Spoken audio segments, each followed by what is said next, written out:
Good evening all. Welcome to today's NV's webinar session. Know your algae, Algal Biorefineries, a wastewater perspective. Happy Teachers' Day to all.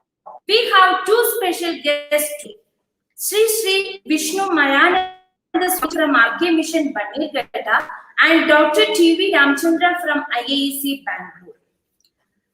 Achyudam Keshavam Ramanarayanam Krishna Damodaram Vasudevam Haram Sridharam Madhavam Gopika Vallavam Janaki Nayakam Ramachandram Bhaje Sridharam Madhavam Gopika Vallavam Janaki Nayakam Ramachandram Bhaje.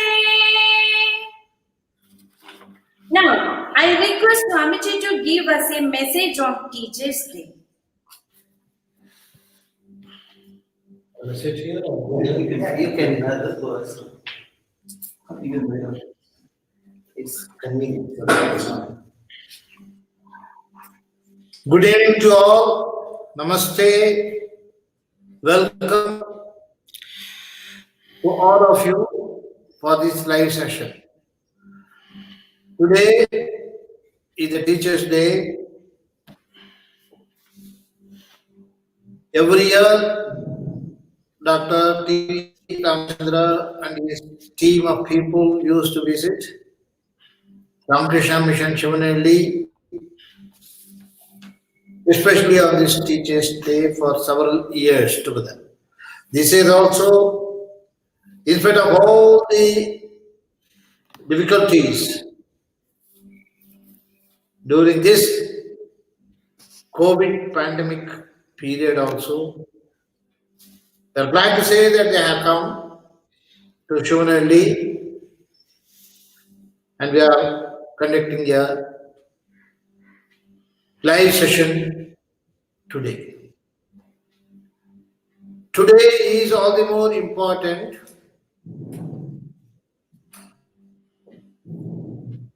during this stressful period. We can make it a joyful period of learning of the greatest teacher in nature. The nature has proved so many surprises to reveal. We are yet to scratch a little bit here and there, and nature has again proved to be the greatest teacher of all. If we use this opportunity in the proper way, nature will reveal herself to the maximum extent. Well, COVID-19 has humbled us down. We thought we are so powerful with all the technological advancement. We thought we will be able to control nature inside and outside. Perhaps the right time has nature intervened and taught us the necessity of being a good people. A student person who humbly seeks, not with an arrogant mind. Well, the greatest teacher, nature, has taught us a valuable lesson to humbly seek the knowledge. Unless we know fully about the virus, we will not be able to come out of it. That is a lesson we have learned. Very, very, very shaking lesson, I say. The so-called insignificant virus has taught us a great lesson that we are yet to know so many things about so many parts of nature. And all of you to have the humble mind in seeking and trying to get maximum knowledge about our nature. Nature is so great, so powerful. We have to know whatever is possible. Knowledge is power. With that power, we will be able to overcome all the obstacles, not conquer. Don't believe in conquering, but overcoming all the obstacles. Seek with a humble mind. Then nature, the mother nature will reveal so many things about herself. I hope today's session will be a very fruitful session to all who listen to this session. Thank you all. Thank you.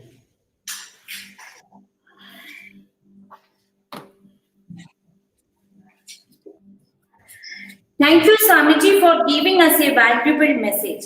Now, I request Dr. T.V. Ramchandra to speak words for the students.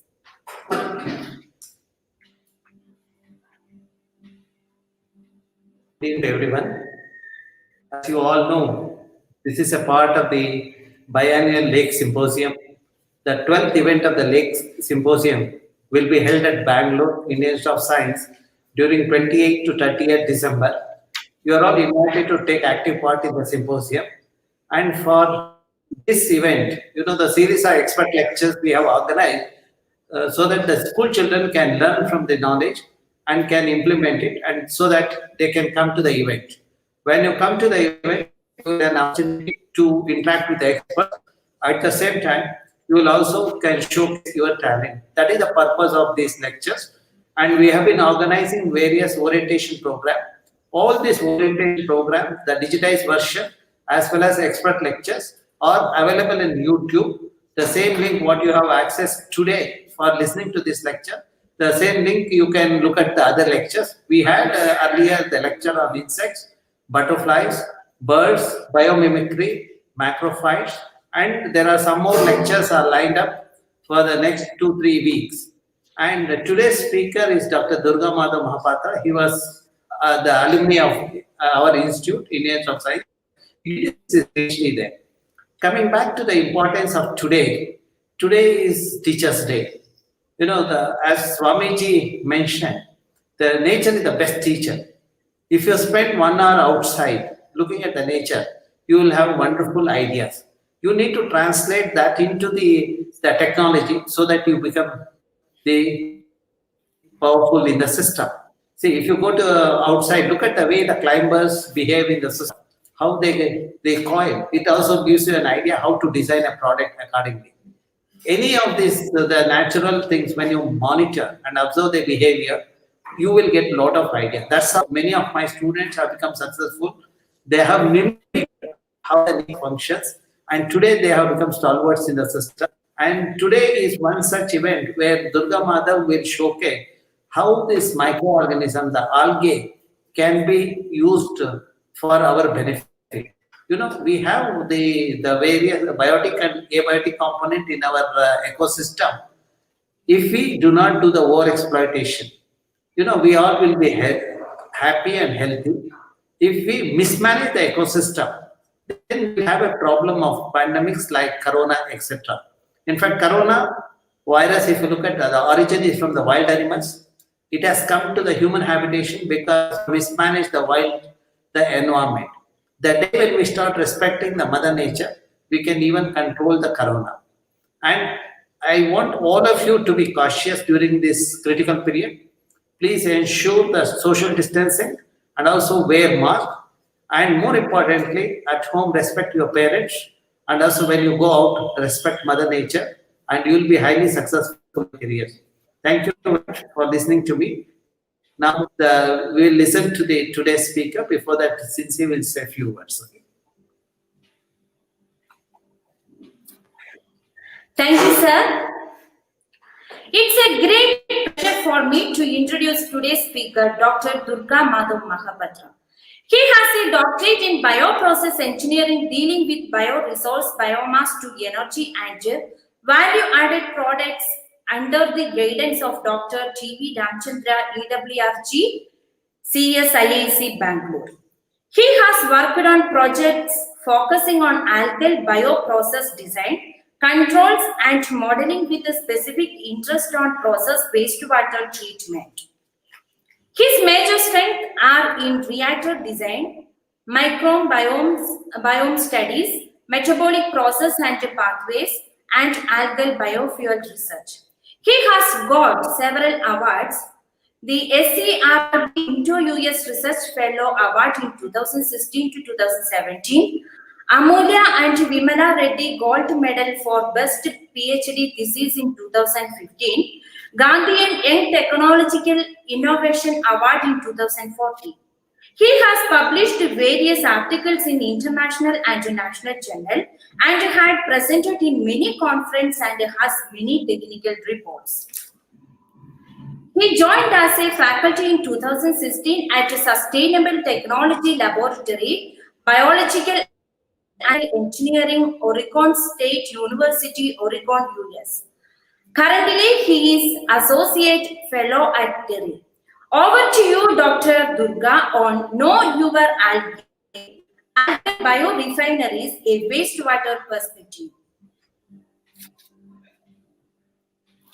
Thank you very much, Sensi, for a very elaborate introduction. And I'm glad that I am amidst my teachers today and with all the students. Today's topic would highlight circular bioeconomy and algae as one of the prime members of this bioeconomy, wherein we will learn how do we progress in a transition from a linear setup to a circular setup from a wastewater perspective. India is one of the fastest growing agroeconomies in the world. Besides this, we are the major producers in ag sector. At the same time, we are the major importers of energy and other commercially available petroleum derivatives. In this era of globalization, we at our tips during this COVID era.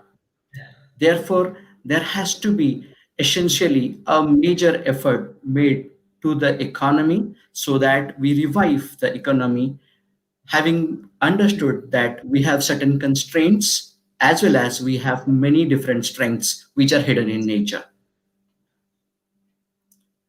This is the content of the presentation. We will discuss the present scenario and where are we actually heading, essentially highlighting where are the resources and how do we tap resources sustainably, giving a brief overview of Indian bioeconomy, various scopes and opportunities at this juncture of time, wherein we will learn how we have transitioned from a linear economy to a circular economy, and we are heading to match up the $100 billion target at 2025. Furthermore, we'll be looking at the challenges in algal economy and how do we strategize, make ourselves better for a mass production.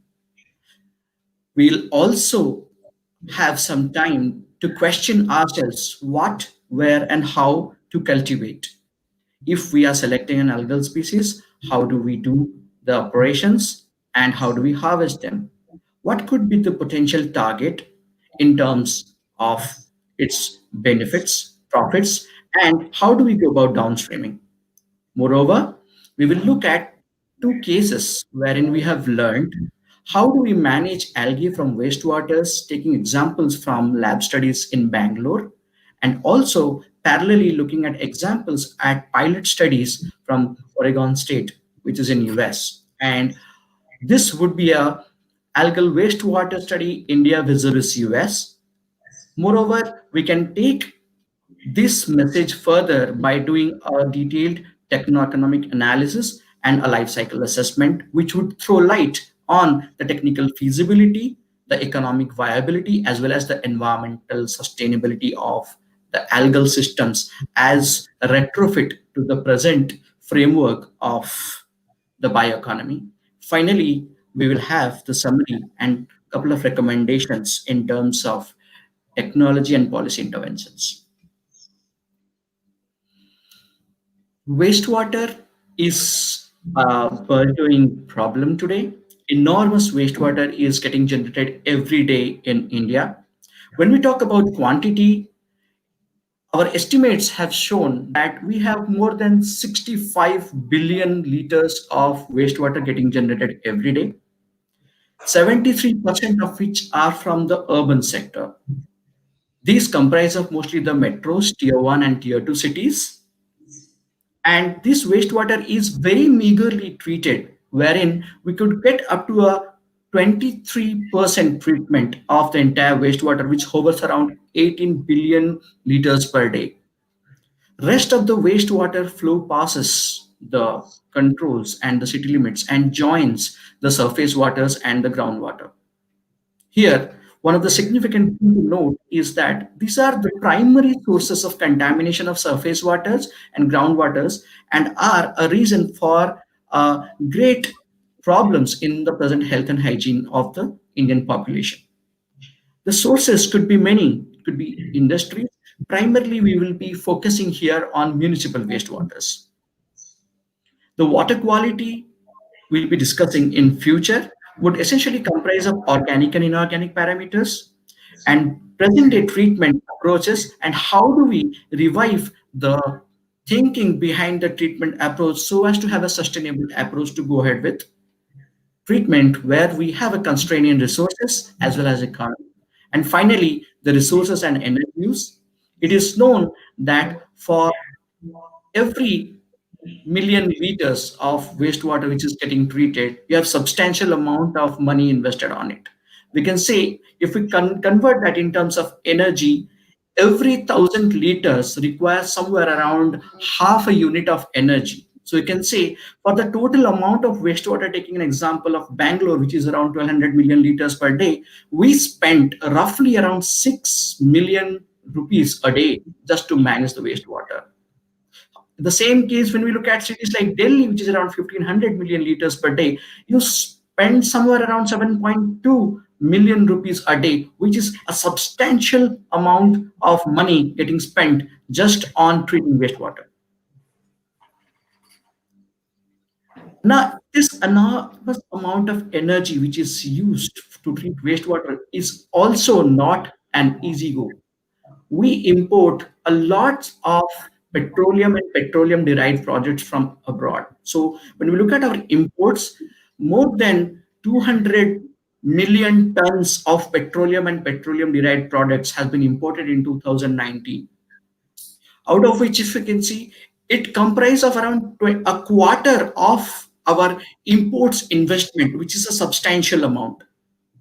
When we quantify in terms of the money, it is roughly more than $100 billion we spend to have the resources as energy and its imports.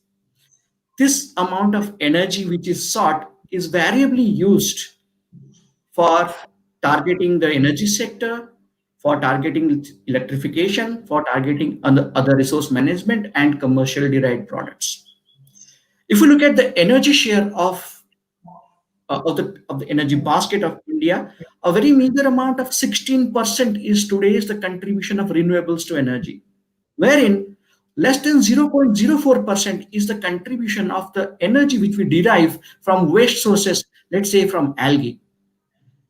The point is to head from a perspective where we turn down the energy consumption from fossil based to natural resource based systems, wherein algae comes to the forefront. When we look at agriculture in terms of food security, we are heading towards a situation where we are up to 8 billion population in the world, which is targeting somewhere around 200 million tons of fertilizers. If we look at Indian scenario, roughly around 17 million tons of nitrogen fertilizer is required annually. However, there is a great deficit between the demand and the supply. We are still having a shortfall of around 25% to suffice our food requirements. So these food requirements, when tagged to energy as well as water, forms a nexus. And this nexus and the economy needs to be debusted so as to understand what could be the essential linkages which link the energy, the water, as well as the food together. And here comes the retrofit of algae into the system, which connects wastewater use, resource recovery, energy generation, at the same time having a lot of nutrients in it, which could be the future source of nutrients for the agriculture systems. When we look at India, we have already grown deficit in nitrogen, in phosphorus, in potassium, copper, and sulfur. Plenty of land which is getting eroded every day needs a reviving or a rejuvenation, and chemical ways of fertilization have proven to be devastating. Therefore, we need to transit from this chemical ways of fertilization into natural or organic ways of fertilization where algae could play a very potential role. When we look at Indian economy, wherein we reiterate that by 2025 we have a very ambitious vision of having a $100 billion bioeconomy, which could be altogether a paradigm shift. Mostly bioeconomy today is pronounced as the renewable natural resource based economy, which essentially comprises of food, energy, products, and services. When we look at the sources of this, these are animals, plants, microbes, biomass derived from commodities, and organic waste. Wherein substantial amount of our economy depends on the primary production sector like agriculture, forestry, fisheries, and aquaculture. Also, a lot of the funds and investments also are dependent on the economic and the industrial sector, which is mostly the food feed, the fuel, fertilizers, bioproducts, and services. When we look at the trends, we have a jump from $44 billion right from 2017 to $51 billion in 2018. And now that we have a data available from April to September of 2019, where we are on to 33 billion dollars of the Indian economy. So this is a substantial amount of investment and turnover by the economy, wherein we have seen a 15% jump. And the major contributor is the biopharma and the bioservices sector. When we look at the type of investment in this, mostly this sector, there's an investment of around 12 billion dollars, and in this 1 million is the type of the human resources which are having the capacities at various levels. Moreover, we have 2,500 plus biotechnology companies as well as emerging entrepreneurs which are contributing relentlessly to suffice the needs of the economy as well as to meet their livelihood. At the same time, we have somewhere around 15,000 plus crores of human resources available as graduates who are having a dream or having aspiration to work on biotech and pharma sectors. With this type of manpower in hand and typically a self-sustaining system, we could really have this mission possible wherein we transit from a non based economy to a bio-based economy. So in this, we are moving towards a linear economy which only is targeted to few products, which does not consider recycling of products at each and every unit step, to a system where we are having a circular economy like the algal retrofit, where in each and every stages, whatever is the resources derived is reused, and we are getting the entire value out of the total treatment chain. There are many constraints while we talk about algal mass production, and typically it is a sort it is an evolution of many different technologies and strategies and a lot of technological interventions which have made us realize that we could slowly grow algae into different systems and then have pioneered ourselves to get valuable resources out of it. Now, if we question where do we cultivate algae, the first case is the typical wet regions in India. This is actually a snapshot of an Indian map, wherein we have the wet regions of the India, which are in the darker legends, and the lighter bluish shades are the ones which are having lesser rainy days. So it's like less than 150 rainy days are the white shades, and gradually an increment in the intensity of the blue color corresponds to the increasing rainy days. So normally we for rice paddy cultivation, if it is more than 9 months, it is considered as a totally wet area, which is 210 to 270 days and more. These wet regions could be well targeted to have multiple croppings along with algae so as to suffice the treatment as well as deriving algal biomass, which could be further used to boost the economy with the help of biofuels. Moreover, when we quantify the amount of or the total amount of land which is available for such type of cultivations, we see this typically the flooded paddy area. We have around 44 million hectares of land cultivated as paddy, out of which 20 million hectares of land are the flooded paddy, where are from 3 months to 9 months they are submerged in water. Potentially, these are the areas which we should look forward for a co-cultivation of algae as well as rice, so as to suffice the needs of the community. At the same time, this also prohibit the emission of greenhouse gases by making the paddy waters highly oxic. So at this particular numbers, which is written over the states, are actually the in million hectares the area available, and are the particular state Karnataka, which is highlighted, is one of the most agri-prime regions in India, wherein the numbers which have been inscribed are actually in 1,000 hectares. So when we pull up the entire land together for India, it comes to around 3 million hectares of land which could be dedicatedly used for co-cultivation or having a multi-tier cultivation of algae with the paddy. The second option is the sea shelf. I am sure Dr. Deepti would have already dealt with marine microalgal systems. However, to give a short glimpse, this is actually a plot which is in Mandapam coast near the Tamil Nadu coastal areas, wherein people have started growing Capify alvarez. It's a red algae which is targeted for several different products as well as the derivatives, which is carrageenan and lot of value-added volatiles as well as flavonoids, which are used in cosmetic industries as sunscreen and other different products.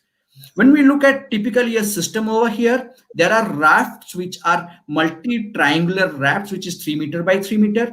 And if we seed somewhere around, let's say 60 kgs of the algal biomass hinged to this raft, and they are let open into the waters. So in 45 to 60 days, we can harvest somewhere around 250 tons of the algal biomass, which is a substantial amount for revenue for these coastal waters which are poor in fisheries. Like that, we have many other examples abroad where people have matched the demand for the economy for their livelihood with the help of algal culture, as well as algae is also a primary source of food in their systems. A substantial amount of algae also could be propagated at the Kutch lands and the backwaters, like the Vembanad Lake in Kerala, which spans several hundred square kilometers and is a very ample and a biodiversity rich region, which has a range of salinity variation from 3 ppt to roughly around 18 ppt, which can host segment wise different algal species that could be suitably recovered and used for reviving Indian economy. The next question is, where do we cultivate algae? When we look at the choice of algal species, it basically depends upon the nature and type of the species, as well as the target product and the most economic process sought. When we look upon, let's say these are various routes to reach the different products through different specified algal. Some of these algae have been worked at our lab at Indian Institute of Science, Bangalore.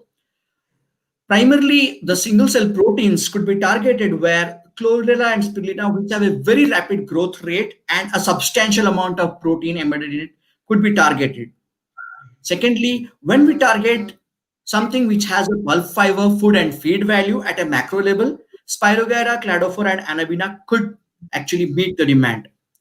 The third pathway is where we target pigments, oil, and silica together. Diatoms are one of the interesting sources to fetch the inorganic as well as organic valuables out of it, primarily comprising of Cyclotella, Navicula, and Fragillaria. And we have the bioprocesses, which targets various types of efficient fuels like biohydrogen, bioethanol, and also to an extent customized food, which could be targeted through cultivating Senedesmus and Senecococcus. So a substantial amount of literature is available on such aspects. When we look into marine systems, apart from the macro algae which we have talked, there's also a substantial amount of microalgae present in the systems, and they have been looked over and over again for sufficing the lipids, pigments, and other requirements, which are mostly the Haematococcus, Nanochloropsis, and Dunaliella. How do we cultivate them? As we have looked at the multi-tier cultivation, the system developed in Indian Institute of Science, Bangalore, talks about a multi-tier algal cultivation where algae are grown in water bodies or in lakes, wherein algae could suitably take various trophic niches. Like algae, according to their pigment, could orient themselves so as to have suitable amount of this photosynthesis happening at blue, red, and green yellow regions, and therefore they orient themselves in various tiers. And is system acts as a multi-cropping systems with multi-tiers so as to give a year-round availability of feedstock for various use for lipids. Once lipids have been taken out, the defatted algae could be anaerobically digested. The second option, as I told earlier, would be the multi-cropping rice paddies, wherein rice as well as typically green algae could grow together. Green algae could be harvested and then processed for the generation of biogas, and this algae could be variably used either as food or either as nutrients, which could be held back into the system for a nutrient revival and also for a vibrant algal culture or vibrant alga culture. So it is a retrogative of the agriculture. And the system which has been developed in 2014 and Indian Institute of Science is the cascading algal flow reactor, wherein various algal species have been put in arrays so that they metabolize as a function of the redox and could treat the water as well as revive general and generate themselves to 10 to the power 6 cells to 10 to the power 8 cells per mils, which gives them a lucrative value so as to have a feedstock of lipids in the system. So here we have a cascade of algae working together so as to have a treated water, and at the same time we could also capitalize on these individual algae for their various use for the industry for a vibrant bioeconomy. The next question comes that although algae are suspended in water? Is it that they could be recovered? There are many strategies which have been developed in the laboratory at Indian Institute of Science, where we have looked at many types of cultivation as well as harvest strategies, wherein Euglenophyceae is a highly photosensitive algae which reacts to the gradients of photons. They react to the light and dark periods or the photo periods, and they also react to variable impacts of the nutrient concentrations or the nutrient gradient. So by altering the nutrient and the phototactic conditions, we could suitably harvest these Euglena members as shown in the experiments done over here, wherein we have harvested, you can see they are freely dispersed, and then when there is a transition of light, when there is a switch from the phototropic conditions to the dark conditions, they come and they clump together. This has been also explained to some extent through the social behaviors. The second aspect is the autofloculation, wherein algae could be captured with the help of a slight change in the pH as well as the changes which happens to the cell surface based on the negative charges and the mucilage they secrete. Based on these, algae could come together to the top, and after they have the specific gravity which is higher than water, they sink down. So these are easier ways of harvesting algae, and to a good amount, this naturally happens in nature, which is with the phenomenon being called autofloculation. And the third aspect which we have looked at the downstreams is where we have clusters or aggregates. These are something to do with the clarification and the other properties. We did some more research to look at how is the clarification of the water is associated with a particular type of algae. As you can look here, the water is becoming very clear and there's a clumping happening for this filamentous algae. This would be explained in future slides. So this interesting phenomena gives us an edge or gives us an advantage to harvest algae at different trophic systems in different gradients so as to have maximum algal harvests. The products finally, as we mentioned, are the single cell proteins, the lipid, starch and pigments, and also silica. So these are all from the algae whose suitable source of nutrients are wastewaters. So when we look at a summary of the waste derived bioeconomy, that is the algal deliverables, we have seen that we can have domestic wastewater, industrial wastewater, biogenic solid waste which could be fermented, the gaseous waste which could be directly put into robust microalgal cultivation systems, and then the microalgal product could be used through various bioprocesses to give various range of bioproducts and applications. So these applications would help us so as to suffice our needs suitably for various industrial as well as biotechnology sector. Here we come to the cases. The first case is the Diatom Bioprocess, which has been developed in Indian Institute of Science, where initially we looked at the bioremediation aspects.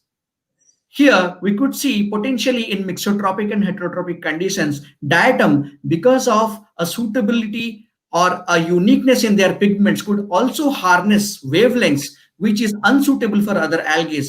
This gives them an advantage of growth even in darker conditions where they have managed to grow, and they have been able to remove substantial amount of carbon, nitrogen and phosphorus from the systems, showing a path for naive bioremediation. At the same time, biofuel aspects have also been dealt, wherein we see a lot of lipids getting generated from the lipid bodies from diatoms, and this has been published earlier and has been reported in various platforms like British Ecological Society.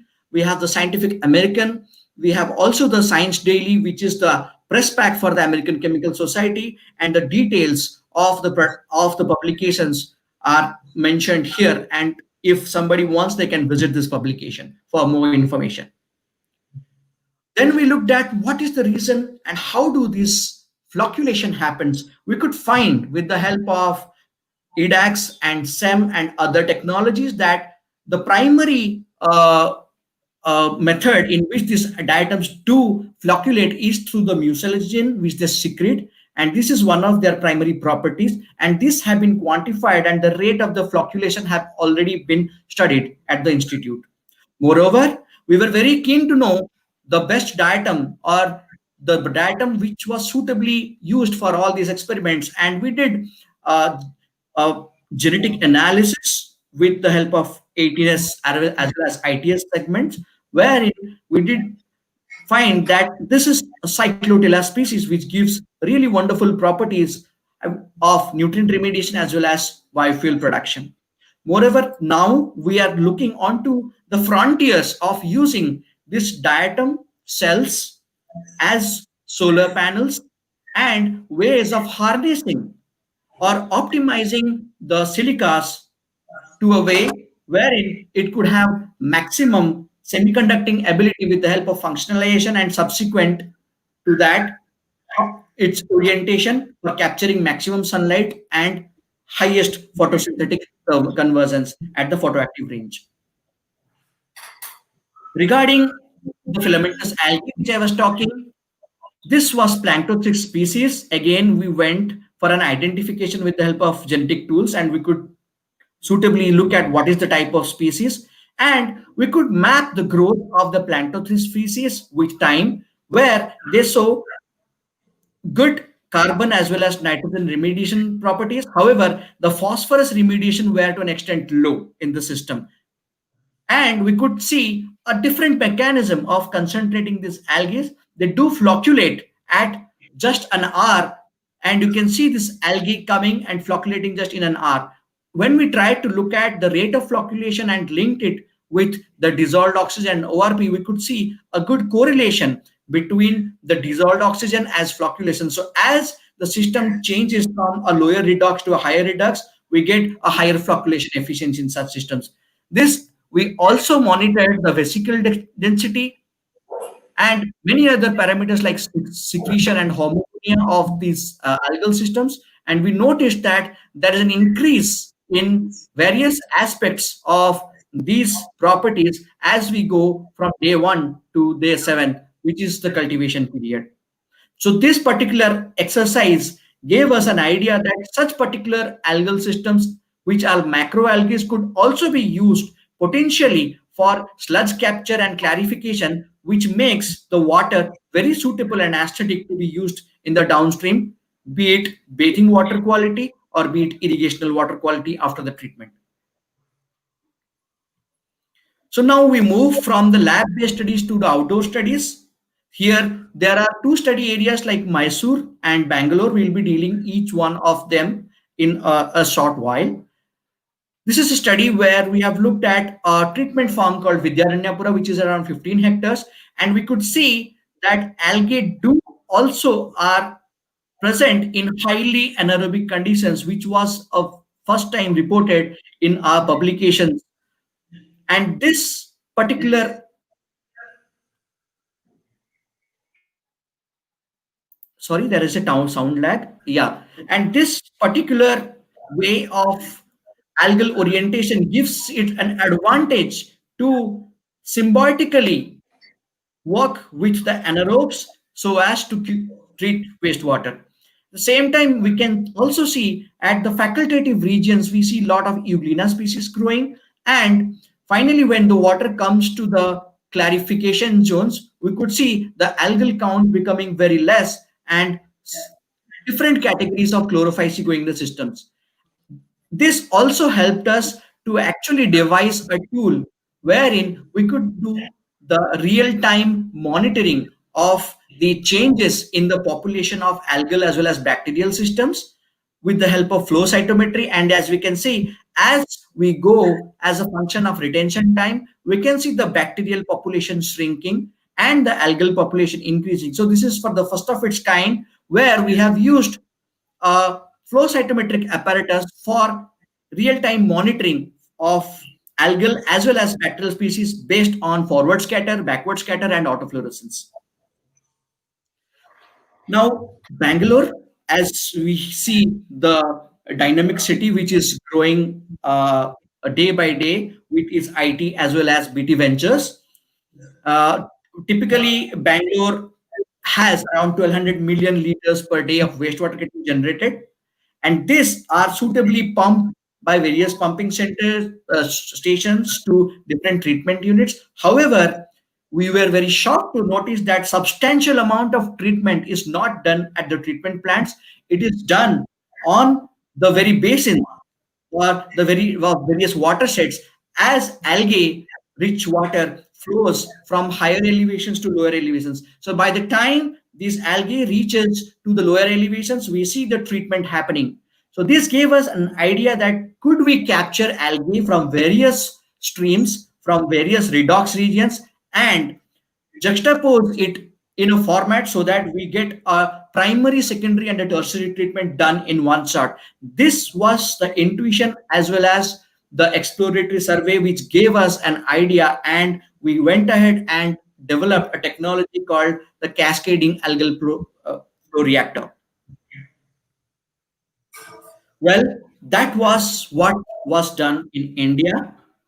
We replicated the same system in the United States at Oregon State University, and this was possible by the funding from Indian government, the funding from Oregon State University, United States Department of Agriculture, and also Ecolotry, which is the oldest known biotechnology and bioremediation company in US.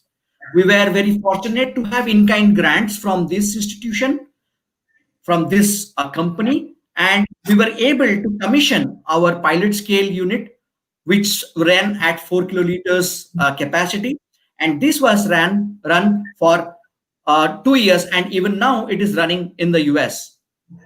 Here we have juxtaposed various treatment reactors, wherein we looked at the treatment wastewater as a function of redox as well as retention time.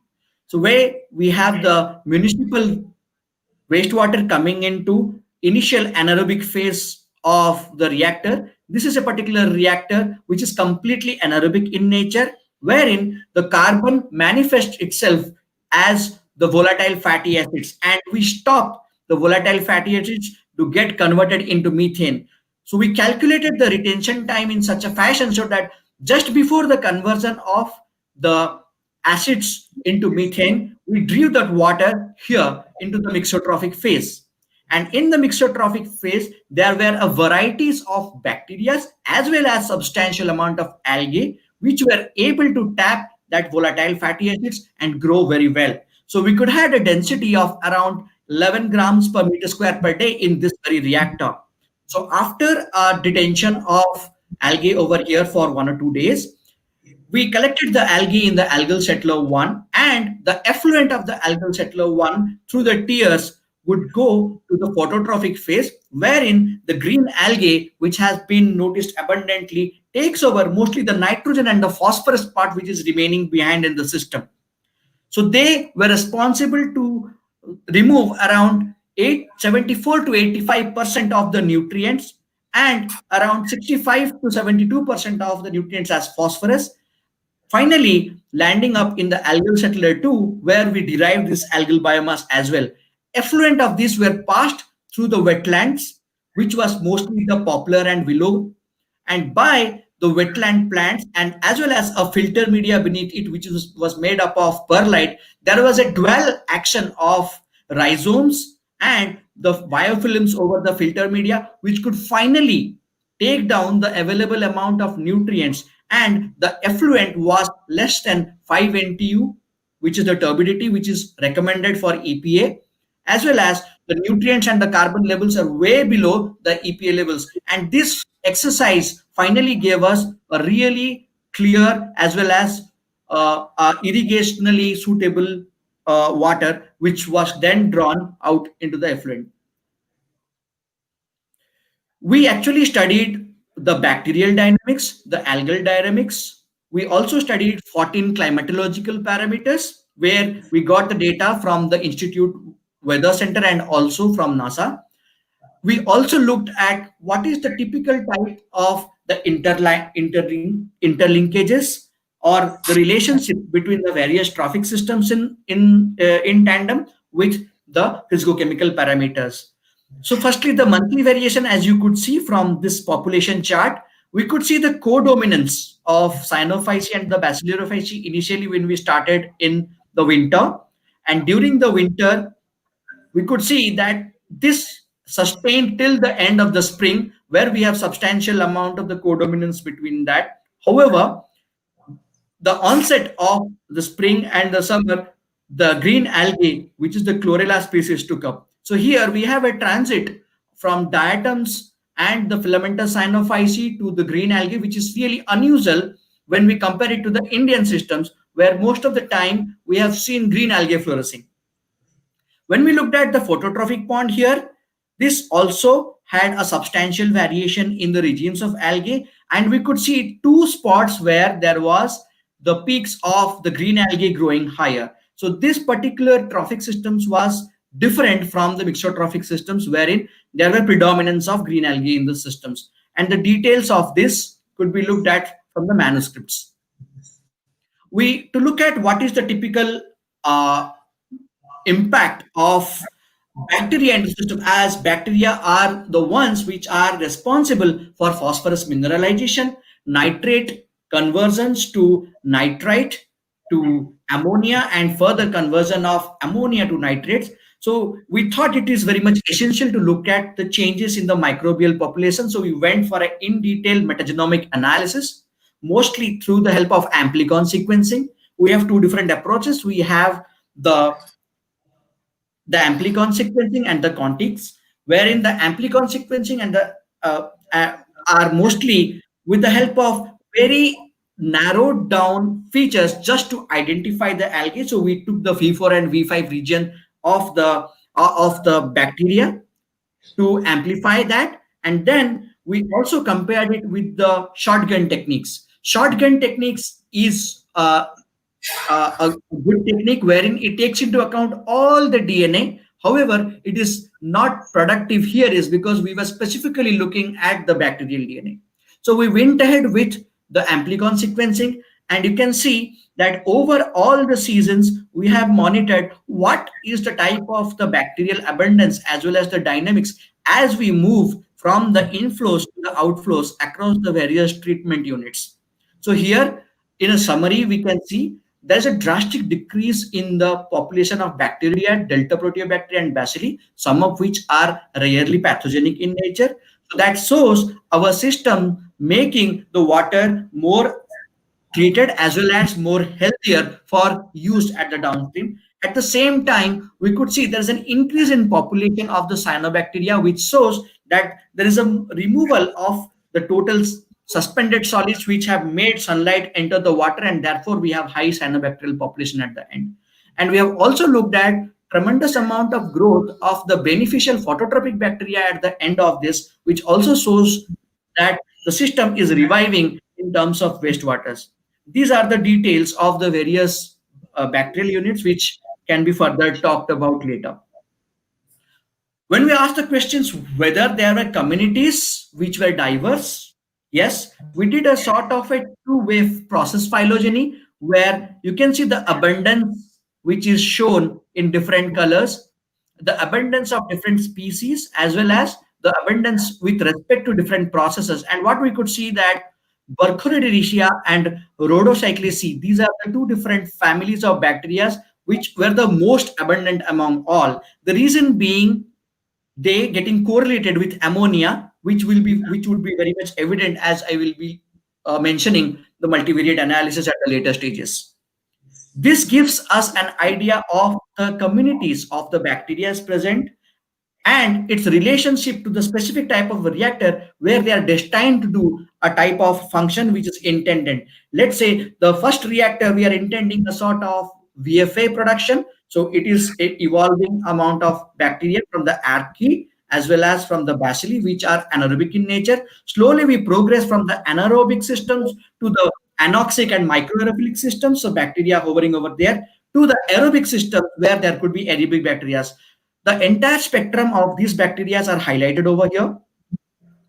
When we ask the questions whether there were unique bacterial communities in the systems, Yes, we got various unique communities. You can look at the Venn diagram, which shows that as we move on to different seasons, we have different types of bacteria evolving with seasons, which is really very much interesting to notice. And you can see here during fall, we have 117 ASVs. ASVs corresponds to the taxonomic unit. So you can say 117 different types of strains were there when compared to the other seasons. So likewise, we saw different strains in different seasons, and that is why we went for calculation of richness and diversity. And here we could potentially see a variation in richness as well as diversity. The entire multivariate analysis is plotted here as a fingerprint analysis. Here you can see in the dendrogram and the fingerprint analysis the typical abundance of the bacteria, which is in the darker shades, and the light shades are the uh, yes, it is the other way, sorry. The typical abundance, which is shown as the lighter shades, and the darker shades shows the less presence. And across all the systems over here, we could see that as we move on to different systems, we could generically track the type of the various so this is the bacteria and the various subtypes, and this is the firmicutes, and these are the ones which are having the cloacomonas community. So very easily, with the help of fingerprint analysis, we could see how is the bacterial diversity happening over period, over processes, and over time. After having known the workability of such systems, we tried to attempt to do a technoeconomic analysis. I would give a brief about what is a technoeconomic analysis. Technoeconomic analysis are pre-industrial tools so as to look to the fact that whether the technology developed is really matured to be upscaled to a scale where it could be industrially fixed or commercialized, and whether the products which are developed could be marketed thereafter. So in this particular exercise, we developed this network wherein we have several unit processes which is similar to the one which I have showed you. And in this, each of these unit processes have an array of inputs and outputs getting fed. And these are based on literatures as well as a rich database, which this particular software, which is super pro intelligent, which has. At the same time, you can see we simulated this in a modeling platform wherein we modeled for 500 liters, million liters per day. So that is especially the amount of water which flows through the Belandur and the Vartur valley. So we simulated that, and we could see that by various inputs which were fed from the field work, or we could see that there is a nice revenue which gets generated if we are taking the opportunity cost of the treated water, the cost which is derived from the amount of the aerobic treatment which is done, which would have otherwise been lost when we would have looked at from the activated sludge process, and also highly nitrogen rich algal species which were there. So when we looked at the outputs of these studies, we got a very good profitability and a very good measure to show that such technologies could actually be planted or could be put in suburbs and rural setups so as to have a self-sustaining wastewater system. So this is the summary wherein we could see that the urban wastewater, which is 500 million liters per day, is fed to the various systems. So where we have, these are the products which are recovered, the amount of methane, oxygen, the type of, you can say the algal units which are derived in million tons per day. And here such system was actually simulated, and this particular material balance in kilotons per year actually gave us the input output analysis, and we could see what are the various the commodities which are held back in the systems, what are the commodities like inorganic carbon which has been completely utilized in the systems. So this gives us an idea whether the systems could have some further unit process so as to have a zero waste biorefinery, or a system which does not emit any type of waste. At the same time, the economic evaluation gave us a lot of indicators like the capex, which is the capital investment, the land acquisition cost and the infrastructure cost, the operating and the maintenance cost. And if you can see that although these are held in the dollars, so if you can see the very fact that we have got a good marginal profit over here, which is shown by the gross margin, shows the sustainability of the system or the economic feasibility of such systems. We get a return on investment of 17%, which is much higher than the studies reported, and a payback period of just 5.86 years. That means you own the entire setup or the industry just after your investment, which is continued for around 6 years. And a really nice internal rate of return, which is around 10%, which is quite good compared to the other studies. Moreover, when we look at the profitability assessment over here, you can look at that we get a good margin from the revenue generated from the treated water. So if the treated water are getting sold, we get a very good revenue generated from the treated water and also from the unprocessed algal fertilizer, which could be directly taken and applied to the field. Thank you very much for the reminder. I would just complete in another couple of with another couple of slides. When we look at the treatment outcomes, we got mostly 99% of the removal of volatile fatty acids and organics. We got 95% removal of ammonium nitrogen with the set of 5 different technologies running in tandem. We also got a substantial amount of phosphorus getting removed. However, there were still some phosphorus held back in the system. And right now we are devising certain type of natural precipitation based systems so as to capture the phosphorus from the final effluent. And further, we got a 95% of water recovery because some amount of water are also lost as the water, an amount of water is used for the industrial process from the same treatment chain. Now, looking at the other aspect, as we talk about the trifold sustainability matrix, which encompasses technology, economy, as well as environmental sustainability, this brings the life cycle component to be monitored as well as to be evaluated at the subsequent stage. This is a life cycle system which we developed for the entire array of products from the algal units.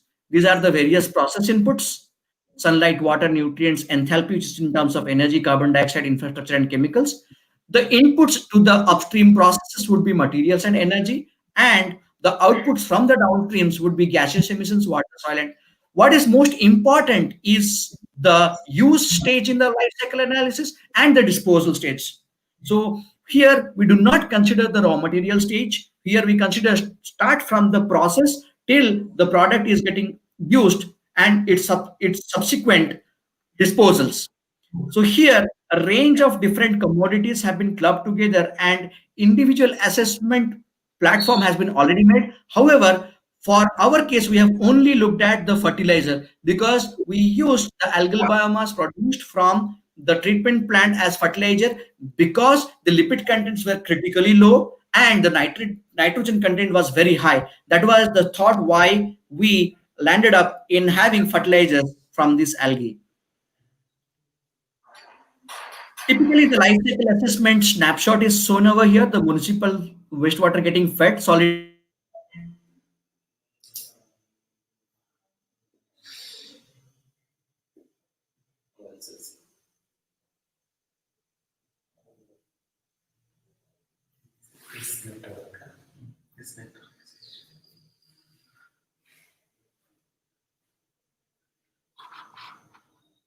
Hello, Durga. Hello. There is a technical issue. We are trying to sort it out. Yes, ma'am. Yes.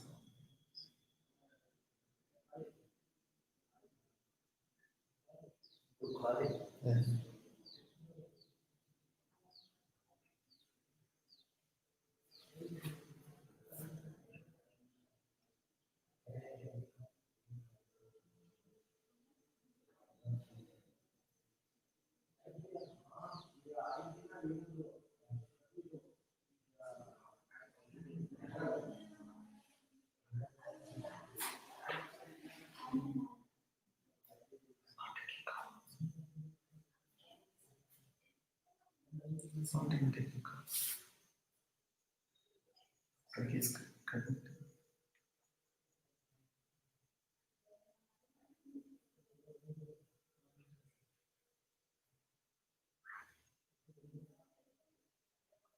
Hello, hello, hello, Durga. Hello. You are actually close the video. Can you just again start it? You came out of the streamer. You came out of the streamer. Actually, your this one is not there.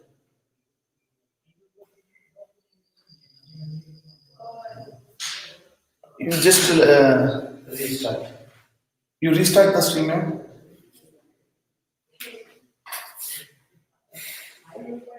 Then you again go to presentation mode and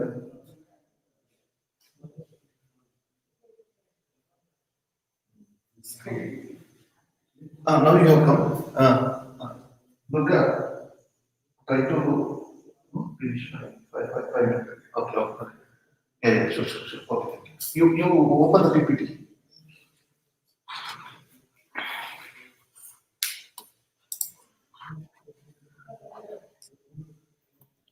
Sorry for some technical issue. We are trying to sort it out. Yeah. So, we did an LCA. Yes. Technoeconomics portion Share was your- discussed. Please share your screen. Yes, Sorry to interrupt. yes, please. Sorry to interrupt. Please share your screen. Share your screen. Yes, yeah, just a minute.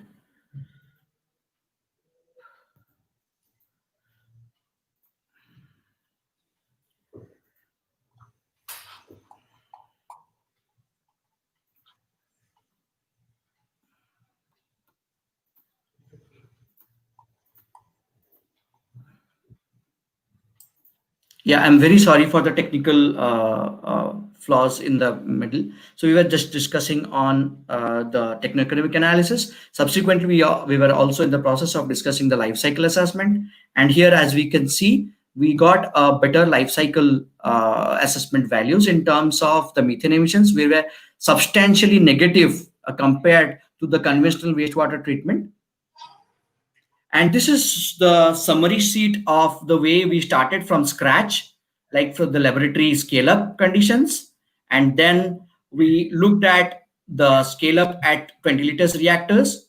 We did a sort of a initial evaluation through mass production in a dairy unit where we were able to get the biomass in grams. So that is how we tested that these algae are also growing suitably in environmental conditions and are meeting up the productivities which is required. From here, we went up to design of the pilot plant and the operation on site, where I just discussed the way the pilot plant was running, and we were able to monitor the algal as well as the bacterial population, and we were able to draw linkages between the bacterial algal population for the wastewater. This long-term monitoring yielded a relationship table as well as characterization of the bacterial populations, which would be further required for any type of metabolomic studies in future. Thereafter, these values were taken and directly fed into the techno-economic simulation system, where we could run it for 500 million liters per day, and we saw the techno-economic efficiency of such systems. The inputs from the techno-economic system were fed into the life cycle analysis to GREET and EcoInvent platform, and we could see that we have substantial amount of greenhouse gas, which is actually captured, not getting emitted, which shows the sustainability of systems. After all these stages, the final product which was derived from the system was used for crop trials, and presently we are growing 3 vegetables as well as 2 cereal crops with the help of the algae, which is getting produced from such system in the US at present. I thank you very much for patiently listening to me for a long time, and if there are any questions, I would be very happy to answer. Thank you. Now, Dr. Bharat can take it over. Yeah, thank you, Durga. Now, Sinsi will continue. Now let's move on to questions and answer session. First question from Vinay. In the multi-crop system, to produce algal products along with the paddy, are our farmers knowledgeable or trained enough to grow both the paddy and the algae together? It's a very interesting question, and thank you for the question. Earlier, we have known that the paddy systems grow well with a symbiotic association of Azolla anabina. So this is not a new system. What we discovered recently is the efficiency of green algae to be better, having better productivities compared to the Cyanophyceae community, which is the blue-green algae, which we can see getting is abundant in in agricultural systems. What happens is that with the flooded paddy systems, they come and they float on the top, and finally when the water disappears, they succumb down, and these algae are held up on the soil and provide the nitrogen for the next season. So that is how this sustainable system is in India. So we have earlier an understanding of an agricultural system which is a mixed cropping or a multi-tier systems. We just wanted to innovate that with the help of algae, which are much more productive in terms of lipids as well as in terms of their nitrogen content. Thank you. Next question.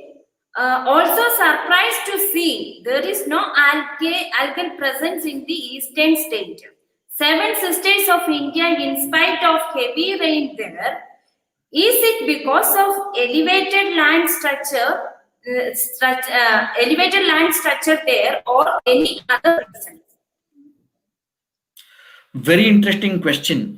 Yes, topology plays a very important role and is a very interesting topic worldwide to look at the varieties or the diversities of algae in various topological regimes as well as a function of altitude. There are several research communication which have addressed a specific type of environment which is required for a particular category of algae to grow. However, if we properly screen, we are sure that there would be definitely some algal communities which would be growing in such systems which are having, let's say, relatively less amount of nutrients. Maybe like these are pristine systems which are there in the northeast, where there's ample rainfall, and that could be also a huge washout is because of a heavy rain, where there is not sufficient time for the detention of the water so that algae could complete its life cycle, which is 4 to 5 days or 7 days. So these could be certain reasons which could be a sort of a speculation, because I do not have any idea what is happening there. However, we are very sure that there could be some algal species which are very much suitable to grow there in those microclimatic regions as well as with those type of altitudinal variations. Thank you. Next question from Venugopal. Sir, is there any types of algae with their functions? So can you please repeat the question? Sir, is there any types of algae with their functions? What are the different functions? Oh, okay. So is it that you're asking that do we have some algae which have multiple functions? So did I tell the question properly? No, the Do we have? algae Yes. has the remediation is the main function, and the second is that you get a value-added product in the Yes. form of biofuel as well as the alkaloids and colloids, all those things. So you can have many product out of that. So algae has a multiple thing, and also it's a base in the food chain. It's a producer. So it grows in agriculture field, it grows in water bodies, it also grows in your bathroom. It has its own role to play. So respect algae and the mother nature. And coming to the Vinay course's question about the Northeast India, the hardly people have worked. There are many species are there. Purple algae is there. When we visited that region, we saw that. So there are algae everywhere where moisture is there. But only the thing is the people have to be there to study. Probably Vinay Course can plan to depute some youngsters to do the studies in that region. Certainly we will come out with a very interesting results. Because these are all not only the food bowl of India, they also have the biodiversity rich region. So algae is rich in that region. Only thing is documentation has to be done. Yes. Next question from Prakash.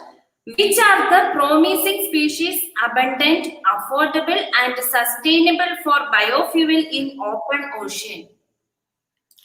I have no idea of chromists. I'm sorry, I don't have any idea of chromists. I'm sure that there are a lot of different categories of algae in marine systems, and each have their own ecological value. based on the niche they occupy, and also have a lot of commercial importance, and we can get it through the biofuel digest or the marine algal digest, which is actually an annual publication which globally captures the information and news of the commercially available strains, as well as the strains which have been taken from marine systems and been used for business.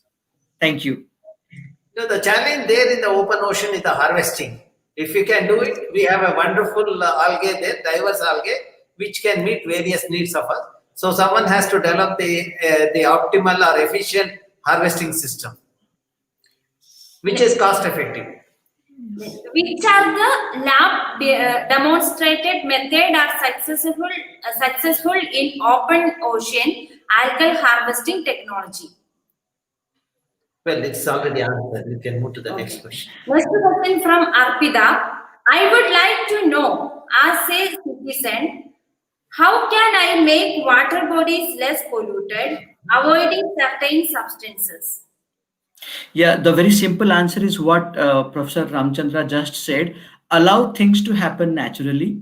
So, if we have less human interventions, naturally the algal flora which comes up would take care of the pollutants, as it is happening on its own in Bangalore lakes. Even if we have overburdened the amount of nutrients into the lakes and the streams, it is still able to work and revive the systems given it's a chance. Yeah. Yeah, Arpita, the answer to your question is avoid using plastic. Polythene, when it get into the water body, there is something called photodegradation, which disintegrate the polythene or a plastic, then it gets into the fish and comes to your food. So let us respect Mother Nature. Let us not abuse Mother Nature with disposing industrial effluent and untreated sewage from home. And when we move around, let us not dispose the solid waste into the water body. I have seen in Bangalore and Hyderabad people using water body to dispose the solid waste as well as the liquid waste. The day when we learn the importance of the ecosystem, we will stop abusing that. The purpose of this lecture is to understand the beneficial aspects of the water body and also the algae. Next question from Prakash. Is any recommended roadmap for Indian algal biofuel technology? Already the government of India has set up the innovation council wherein a lot of work is happening. Millions of rupees has been spent on that. We have the biofuel program where IITs are involved. And similarly, we have a biofuel program under the Ministry of Biotechnology, wherein institutions like TERI are involved. Of course, I am also there in some of those committees in that. So the government of India is giving a lot of encouragement to use the residues that comes out of the bioresources, like whether it could be lignocellulosic and as well as the algae. Yes. Please And yeah, please and just to add to what sir said, there is also very nice programs from BIRAC, which is a PSU, with the ministry like Department of Biotechnology. They are giving substantial amount to recently budding entrepreneurs to set up their own biological units, or you can say cultivation units or biotechnological product units. Yeah, thank you. His second question, how we can separate algae and zooplanktons during harvest?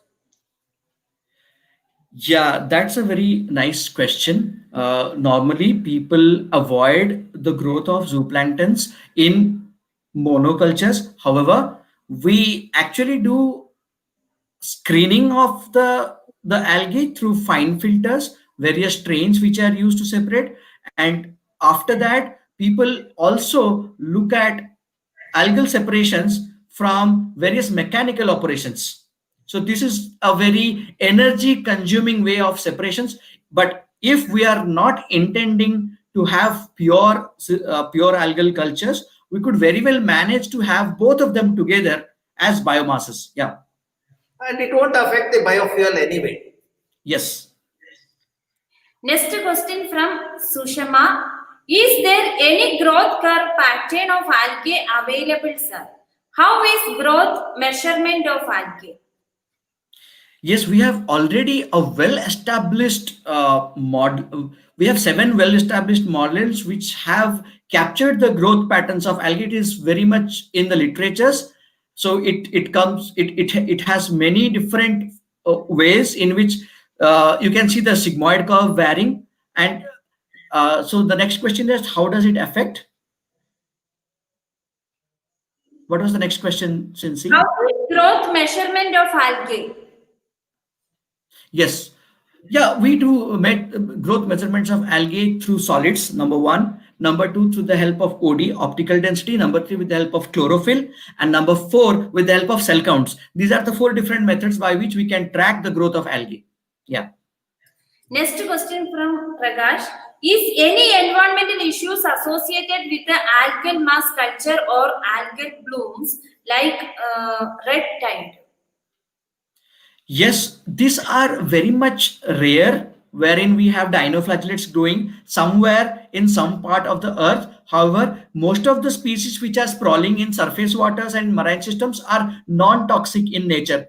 Only in case of hyper bioaccumulation or biomagnification, where an algae is exposed to a lot of heavy metals, we incur some type of inefficiencies as well as health hazards. Otherwise, algae which grows naturally does not have any issues. Yep.